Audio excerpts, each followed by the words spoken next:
কাউকে দিতে হবে না। সবার অন্নপূর্ণা বন্ধ করে দিক, অ্যাপ্রুভ থাকা সত্ত্বেও আবার রিভেরিফিকেশন। মাসের পর মাস এইভাবে টাকা না পাওয়ার পরিপ্রেক্ষিতে এবার রেগে লাল বঞ্চিত মহিলারা। আর সেই রাগের পরিপ্রেক্ষিতে এবার তারা দাবি তুললেন, দিলে সবাইকে দিক, আর না হলে সবার টাকা বন্ধ করে দেওয়া হোক।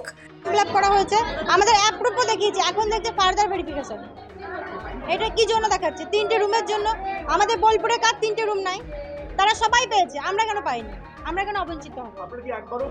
না, একবারও পাইনি। আমরা ফার্দার ঘুরেই বেড়াচ্ছি, ব্যাংকে যাচ্ছি, একবার ফর্ম ফিল আপ করছি, অনলাইনে যাচ্ছি। হ্যাঁ, ঠিক করছি। Further verification. আর 3টে রুম আছে, তার জন্য আপনার আরবান এরিয়া 3টে রুমের জন্য। কিন্তু আমাদের মুখ্যমন্ত্রী আমরা যেন আমাদের সবাই যখন পাচ্ছে আমরাও যেন পাই। আমরা কেন পাবো না? আমরা যোগ্য পাওয়া। আর যদি না পাই তাহলে সবাই কাউকে দিতে হবে না। আগস্ট মাসেও অন্নপূর্ণা যোজনার 3,000 টাকা না পেয়ে আজ বৃহস্পতিবার বোলপুর পৌরসভায় বিক্ষোভ দেখান একদল মহিলা। যে ঘটনাকে কেন্দ্র করে তুলকালাম পরিস্থিতি তৈরি পৌরসভা চত্বরে। বিক্ষোভকারী প্রত্যেক মহিলার দাবি, তারা প্রত্যেকেই যোগ্য, অথচ তাদের টাকা দেওয়া হচ্ছে না। একই ক্যাটাগরির অন্যান্য মহিলারা দিব্যি টাকা পেয়ে যাচ্ছেন মাসের পর মাস। কিছু বলছে না, কিন্তু আমি বলি যেটা প্রথম দেখিয়েছিল অ্যাপ্রুভ হয়েছে, এখন দেখাচ্ছে 3 রুম আরবান এরিয়া, ঠিক আছে। কিন্তু মুখ্যমন্ত্রী শুভেন্দু অধিকারী যে জানিয়েছিলেন যে আর আমাদের পৌর নিগম যেগুলো সেইগুলোতে আপনার 3টে রুম সেটা বাদ যাবে, কিন্তু পৌরসভা যেগুলো বা পঞ্চায়েত সেখানে কিন্তু 3টে রুমের কোনো বাদ যাবে না। তাহলে আমাদের পৌরসভা বোলপুর কি পৌর নিগম? সেইটা আমরা জানতে চাই। তাহলে আমাদেরগুলো কেন এটা লেখা হলো যে 3টে? না, একবারও পাইনি। এদিন যারা বিক্ষোভে সামিল হয়েছিলেন তাদের দাবি, সরকারের কাছে অ্যাকাউন্ট সংক্রান্ত সমস্ত ডিটেলস তো দেওয়া আছে, ওনারাই তো চেক করে দেখে নিতে পারবেন কার কত রোজগার, তাহলে আমাদের কেন টাকা ঢুকছে না?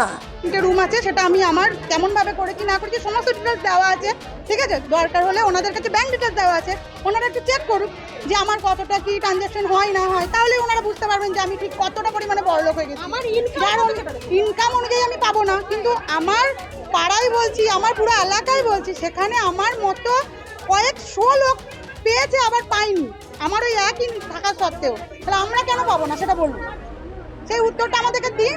আর পৌরসভা থেকে উত্তর পেয়ে গেলে আমরা চুপচাপ বাড়ি চলে যেতাম, পৌরসভাও কোনো উত্তর দেবে না, আমরা ওপর থেকেও কোনো উত্তর পাবো না, এটা তো হতে পারে না। না, এবার বলুন কি বলবেন? আমরা চাইছি যদি পাই আমরা সবাই সমানভাবে পাই, আর যদি না পাই সবার বন্ধ হয়ে যাবে। আমাদেরকে দিতেই হবে, এই দাবি আমাদের নেই, ঠিক আছে, কিন্তু যদি পাই সেটা সবাই সমানভাবে পায়। একইভাবে এদিন বিস্ফোরককারীদের আরও অভিযোগ, ভোটের আগে যা যা বলা হয়েছিল বিজেপির তরফ থেকে তার কোনোটাই তারা পালন করছেন না। অফলাইনে করেছিলাম, আমাকে অ্যাপ্রুভ পরশু পর্যন্ত দেখিয়েছে, আজকে কিছু পাচ্ছি না এবং রিজেক্ট। মোবাইলেও আমি কাল চেক করেছি, বলছে আপনার জমা পড়েনি, মোবাইলে বলছে। তো এটা কি করে হয়? আশ্চর্য ব্যাপার হয়ে যাচ্ছে। সবাই পাচ্ছে, কিছু লোক পাচ্ছে, এবার যারা গরিব, যারা কাজের মেয়ে, আমার দিদির ঘরে কাজ করে সে পায়নি, যার বোধহয় 2,000 টাকাও মাসে ইনকাম নয়, সে পাচ্ছে না। এইগুলো কি করে হয়? এগুলো আপনারা তদন্ত করে দেখুন, রিভিশন করুন, দেখুন।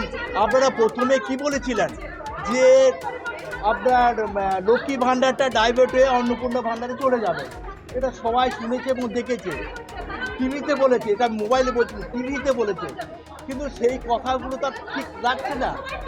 হ্যাঁ, তারপরে বললো যতদিন না পর্যন্ত আপনাদের অন্নপূর্ণা ভাণ্ডার পাবেন না ততদিন পর্যন্ত আপনারা লক্ষ্মী ভাণ্ডার পাবেন, কিন্তু ওটাও তো মে মাস থেকে স্টপ করে দিল।